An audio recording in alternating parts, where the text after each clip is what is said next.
ప్రియులారా, మన ప్రభు రక్షకుడైన యేసుక్రీస్తు నామంలో మీకు శుభం తెలియజేస్తూ దేవవాక్యం నుంచి కొన్ని మాటలు మనం ధ్యానించుకొని ఆరాధనలోకి ప్రవేశిద్దాం. 2వ రాజుల గ్రంథం 4వ అధ్యాయం 1-7 వచనాలు మనం మార్చి చదువుకుంటాం. 2 Kings chapter 4 verse 1-7 we will read alternatively.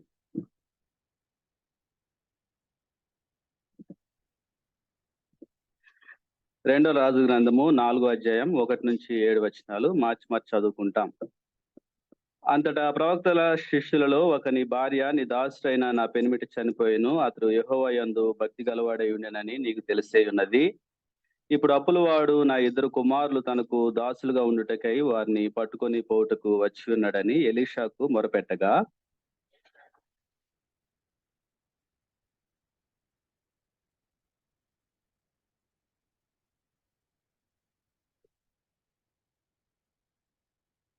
అతడు నీవు బయటికి పోయి నీ ఇరుగు పొరుగు వారందరి యొద్ద దొరకగలిగిన వట్టి పాత్రలన్నిటినీ ఎరువు పుచ్చుకొనుము.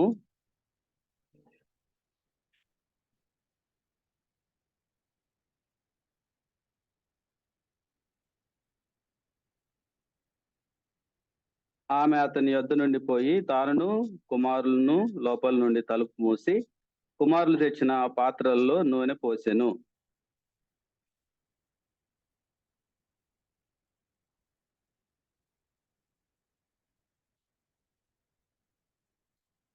ఆమె దైవజనుడైన అతని యొద్దకు వచ్చి సంగతి తెలియజెప్పగా, అతడు నీవు పోయి ఆ నూనెను అమ్మి నీ అప్పు తీర్చి మిగిలిన దానితో నీవును నీ పిల్లలను బ్రతుకుడని ఆమెతో చెప్పెను. ప్రియులారా, మనం చదువుకున్న వాక్య భాగం ప్రవక్త అయిన ఎలీషా దినంలో జరిగిన సంఘటన.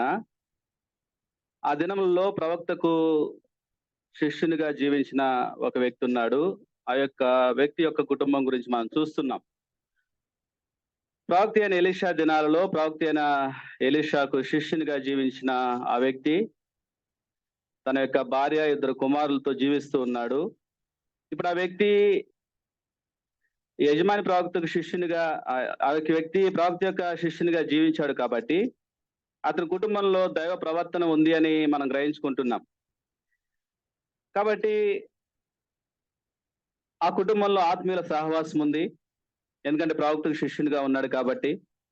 ఆ కుటుంబంలో ప్రవక్తల నడిపింపు ఉంది. ఆ కుటుంబంలో ప్రేమ, పరిశుద్ధత, విశ్వాసములు ఉన్నాయని మనం గ్రహించుకుంటున్నాం. కాబట్టి ఆత్మీయంగా సమృద్ధి కలిగిన కుటుంబం ఇది. ప్రవక్తకు శిష్యునిగా జీవిస్తూ ఉన్న కుటుంబం కాబట్టి ఆత్మీయంగా ఒక సమృద్ధి కలిగిన కుటుంబమే. ప్రవక్తల నడిపింపు కలిగిన, దేవుని యందు భయభక్తులు కలిగిన, ఆత్మీయత కలిగిన కుటుంబం. ఆయన తన యొక్క 2 కుమారులతో, భార్యతో దేవుని యందు భయభక్తులతో జీవిస్తూ ఉన్నాడు. కొంతకాలం తర్వాత కుటుంబంలో ఆదాయానికి మించిన ఖర్చులు పెరిగాయి. ఎంతగా సర్దుకుందామన్నా సర్దుకోలేని పరిస్థితి వచ్చింది. కాబట్టి ప్రభు మీద ఆధారపడి జీవించిన ఈ వ్యక్తికి అప్పు చేయాల్సి వచ్చింది. అప్పుడు ప్రవక్తకు శిష్యునిగా జీవించిన ఈ వ్యక్తి కొంత అప్పు చేస్తూ వచ్చాడు. చేసిన అప్పులతోటి ఇంటిని, తన యొక్క భార్యని, 2 కుమారుల్ని నడిపిస్తూ వచ్చాడు. కొంతకాలం తర్వాత ఈ వ్యక్తి మరణించాడు. ఇప్పుడు ఆ కుటుంబంలో పరిస్థితులు మారిపోయాయి. ఆత్మీయ కుటుంబం అయినప్పటికీ కుటుంబంలోనికి మరణం వచ్చింది. ఆత్మీయ కుటుంబం అయినప్పటికీ కుటుంబంలోకి ఎడబాటు వచ్చింది. ఆత్మీయ కుటుంబం అయినప్పటికీ కుటుంబంలోకి అప్పులు వచ్చాయి. ఆత్మీయ కుటుంబం అయినప్పటికీ కుటుంబంలోకి దుఃఖం వచ్చింది. కాబట్టి ఇప్పుడు ఆ యొక్క విశ్వాసరాలు తన యొక్క 2 కుమారులతోటి అప్పు కలిగి ఎంతో దుఃఖంలో, విషాదంలో ఆ కుటుంబం నడుస్తుంది. ఇప్పుడు అప్పిచ్చిన వాడు వచ్చాడు. కొన్ని రోజుల తర్వాత అప్పిచ్చిన వాడు వచ్చి తన యొక్క అప్పుని తిరిగి చెల్లించమన్నాడు ఆ యొక్క విశ్వాసరాలతోటి. అయితే ఆమె అప్పు చెల్లించిన పక్షంలో తన యొక్క 2 కుమారుల్ని తనకు దాసులుగా తీసుకెళ్ళిపోతానని, వాళ్ళని పట్టకపోవటానికే వచ్చాడు అని ఆమె తెలియజేస్తుంది. కాబట్టి ఎప్పుడైతే ఈ యొక్క అప్పులవాడు తన ఇంటికి వచ్చాడో ఈ యొక్క విశ్వాసరాలు ఒక మంచి రెస్పాన్స్ ని ఇక్కడ కనబరుస్తూ ఉంది. ఆమె వెంటనే ఆమె యొక్క స్నేహితుల దగ్గరికి వెళ్ళలేదు. ఆమె వెంటనే ఆ అప్పు నిమిత్తమై ఆ సహాయం కోరటానికి తన యొక్క బంధువుల దగ్గరికి వెళ్ళలేదు, లేదంటే తనకి ఇంకా బాగా ఆప్తులైన వారి యొద్దకు కూడా వెళ్లకుండా ఆమె ఏం చేసిందంటే దేవుని వైపు చూసి దేవుని సన్నిధిని వెతికి దేవుని బిడ్డల దగ్గరికి ఆమె పరిగెత్తింది. కాబట్టి ఆ విధంగా ఆమె ప్రవక్త అయిన ఎలీషా దగ్గరికి వచ్చింది. ప్రవక్త అయిన ఎలీషా దగ్గరికి వచ్చి మొరపెడుతూ ఉంది, అయ్యా నా భర్త నీ దాసుడు, నా పెనిమిటి దేవుని యందు భక్తి గలవాడే జీవించాలన్న సంగతి నువ్వు ఎరుగుదువు. ఇప్పుడు అప్పుల వాడు వచ్చాడు, నా ఇద్దరు కుమారుల్ని తనకు దాసులుగా పట్టుకుపోతా అంటున్నాడు అని చెప్పేసి ఆమె దేవుని సన్నిధిలో దేవుని బిడ్డల దగ్గర దేవుని సహాయం కొరకు దేవుని వైపు చూస్తూ ఆమె మొరపెడుతూ ఉంది. ప్రియులరా, ఆమె కుటుంబంలో మరణం ఉంది, ఆమె కుటుంబంలో దుఃఖం ఉంది, ఆమె కుటుంబంలో అప్పులు ఉన్నాయి.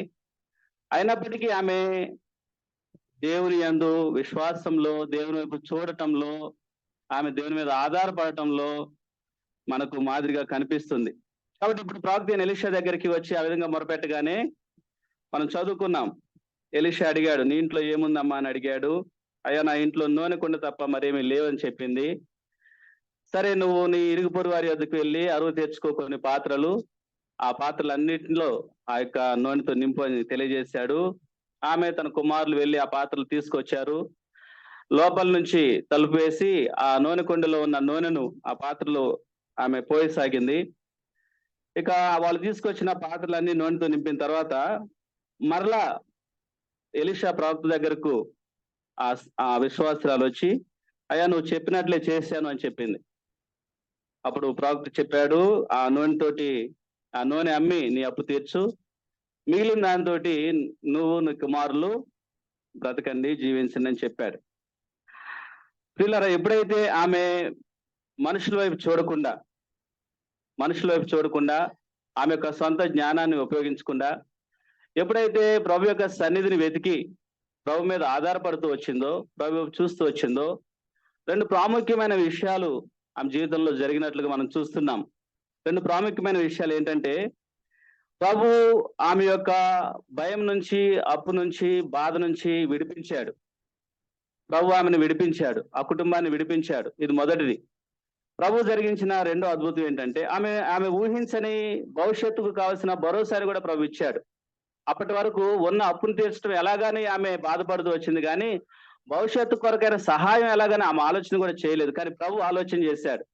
కేవలం ప్రస్తుత పరిస్థితిలో ఉన్న అప్పును తీర్చడమే కాకుండా భవిష్యత్తుకు కావలసిన సహాయాన్ని కూడా ప్రభు అనుగ్రహిస్తూ వచ్చాడు. ఈ రెండు ప్రాముఖ్యమైన అద్భుతాలు, సహాయాలు, ఉపకారాలు ప్రభు ఆమె జీవితంలో చేస్తూ వచ్చాడు. ఒకటి విడిపించాడు, రెండవది భవిష్యత్తుకు కావలసిన ఆ యొక్క సహాయాన్ని ప్రభు వారు ఇస్తూ వచ్చారు. మనం కూడా ఈ యొక్క స్త్రీ వలె మన యొక్క పాపంలో, అపరాధములలో చచ్చిన వారమై మనం కూడా ఈ యొక్క లోకాధికారికి దాసులుగా జీవిస్తూ ఉన్నప్పుడు, ఈ యొక్క లోకాధికారికి సాతానుకు మన యొక్క పాపముల వలన మనం దాసులుగా పట్టబడి వారి యొక్క సేవలో, ఈ లోకానుసారమైన జీవితంలో మనం ఉన్నప్పుడు మన ప్రభు అయిన యేసుక్రీస్తు వారు, మన పరలోకపు ఎలీషా మనల్ని విడిపించాడు. ఏం చేస్తూ వచ్చాడు? మన ప్రభు రక్షకుడైన యేసుక్రీస్తు ప్రభు వారు పాపముల వలన, అపరాధముల వలన చచ్చిన వారమై ఉండగా ఆయన మనల్ని బ్రతికించాడు. శత్రు యొక్క బలమంతటి నుంచి, శత్రు యొక్క అధికారం అంతటి నుంచి ఆయన మనల్ని విడిపించాడు. మన మీద రుణముగా ఉన్న పత్రాన్ని ఆయన శిలువకు మేకులతో కొట్టాడు.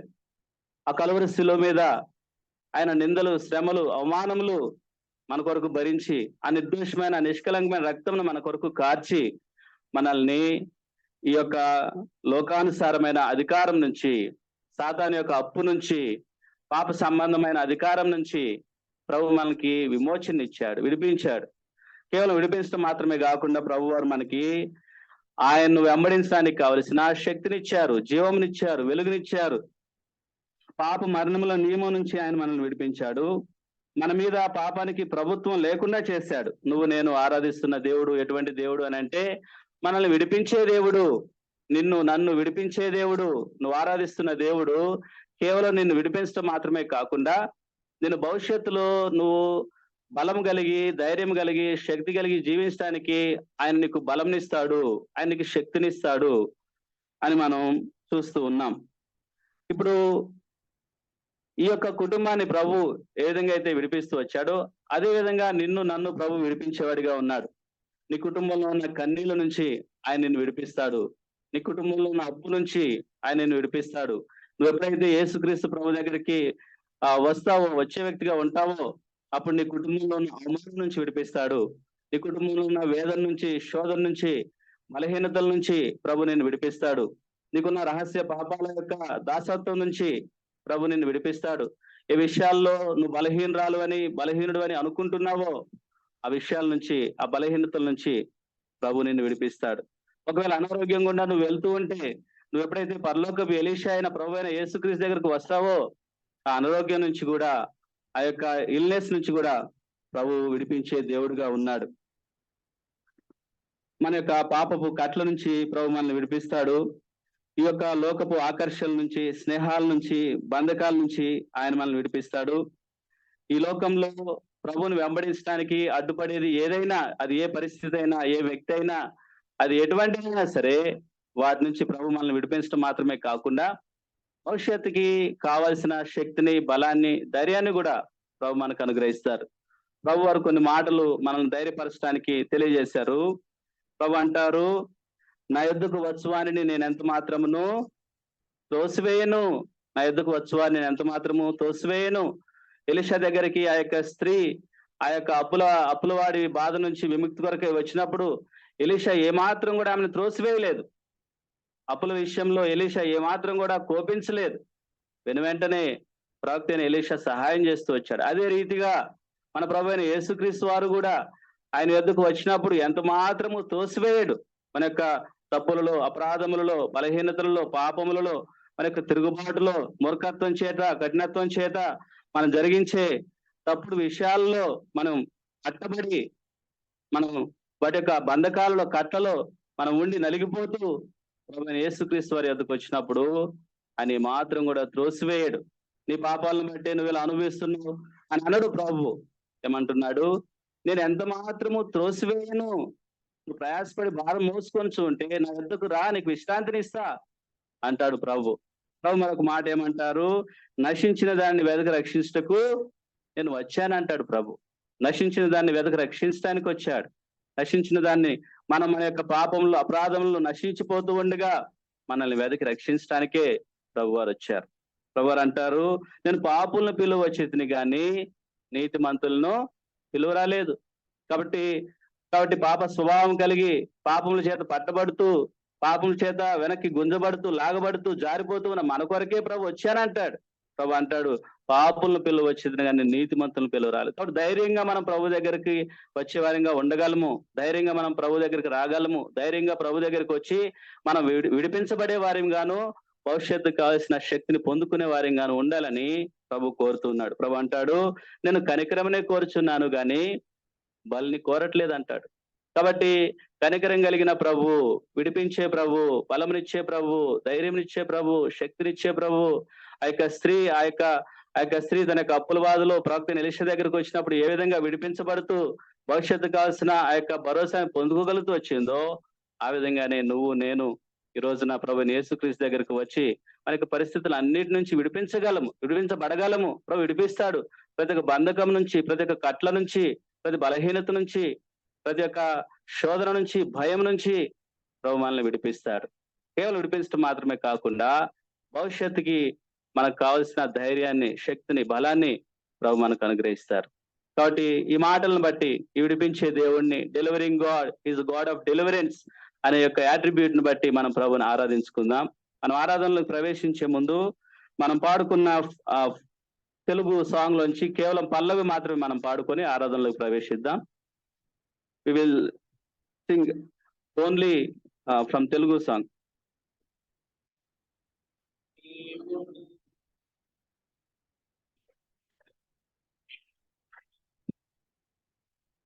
చేయి పట్టి నడుపును గాఢాంధకారములో నైన దేవుడు ఎన్నడు విడువడు. చేయి పట్టి నడుపును కారములో. హల్లెలూయా, హల్లెలూయా, హల్లెలూయా. హల్లెలూయా హల్లెలూయా హల్లెలూయా హల్లెలూయా హల్లెలూయా హల్లెలూయా. Let us all take this time. Worship the Lord. All of you who can stand, let us stand and worship a God who frees us, God who delivers us.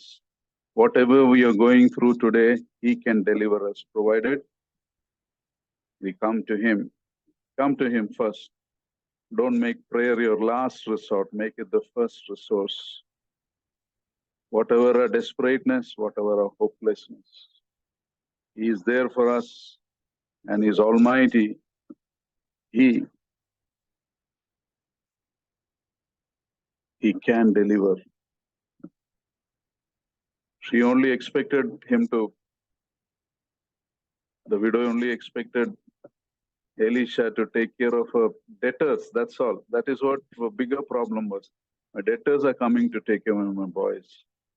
But the Lord took away her present debt and also